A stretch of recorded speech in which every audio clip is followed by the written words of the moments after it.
Hey, what's up guys? I'm your host for Boot Sequence, and come over here. This is your Boot Sequence. Roll the intro.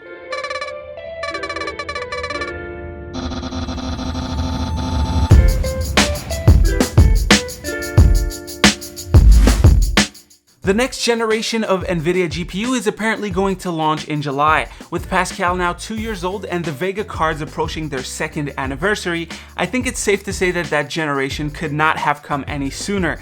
This is just a rumor though, and it came from an anonymous source that spoke with Tom's Hardware. The source says that we will see a Founders Edition release in July, with third-party partners releasing their versions of the card around August and September. Take that with a grain, if not a rock of salt, because the source couldn't confirm if the card would be named the 1180 or the 2080. It's probably going to be the 1180 though, since the 10 in the 1080 means it's the 10th generation of NVIDIA cards.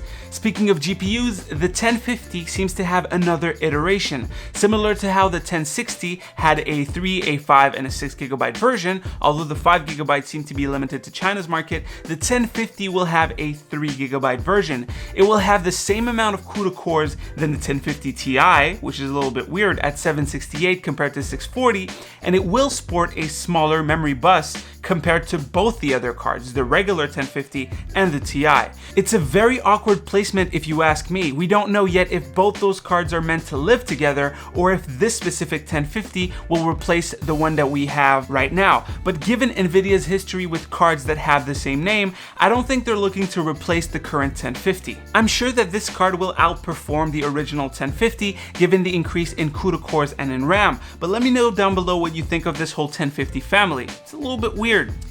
Moving on to some Elon, Mr. Musk has some bricks to show us. Yes, bricks. The boring company which is responsible for creating the tunnel system Elon wants to fix traffic has about a 15 to 20% of its cost related to moving dirt around. They took that dirt, mixed it with some concrete, water, and voila, bricks. He wants to sell the bricks for like 10 cents a brick or something like that, and says he prefers them to cinder blocks. I never thought I would be talking about bricks in an episode, but hey, it's pretty cool to see him use the waste product in a creative way. This kind of reminds me of the Notre Dame Island in Montreal that was created using the dirt excavated for the subway.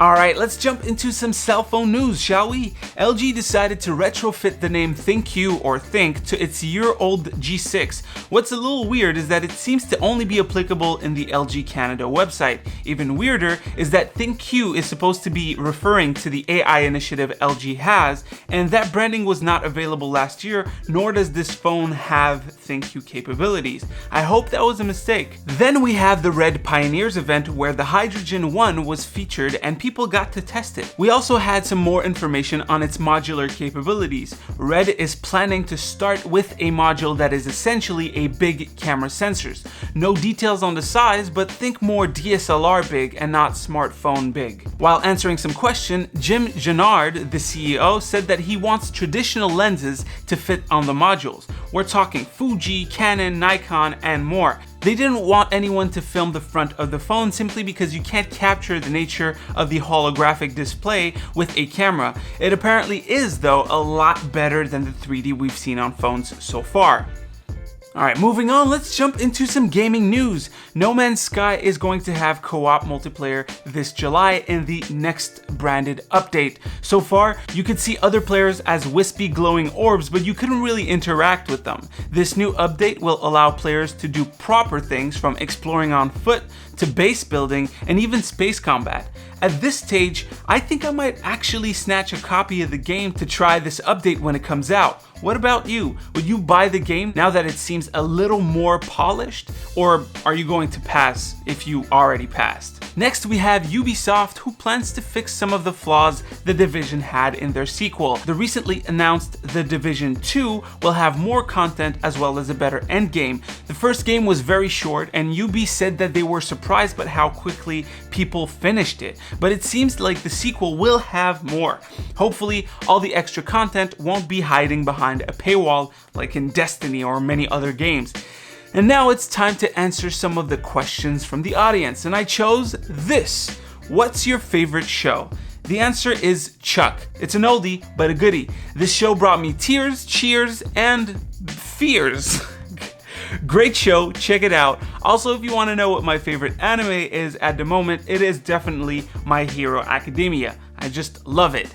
And that is pretty much it for today's episode. Hopefully you've enjoyed. I hope you stay frosty and click right here to see the latest video, right here, and right here to subscribe to the channel. It would be greatly, if not greatly, if it would be appreciated. I mean, I'm not gonna start yelling, right? It doesn't make any sense. Anyways, I have a mouse mat right here. You can't see it. I'll show it to you on the next episode. Stay tuned. See you next time.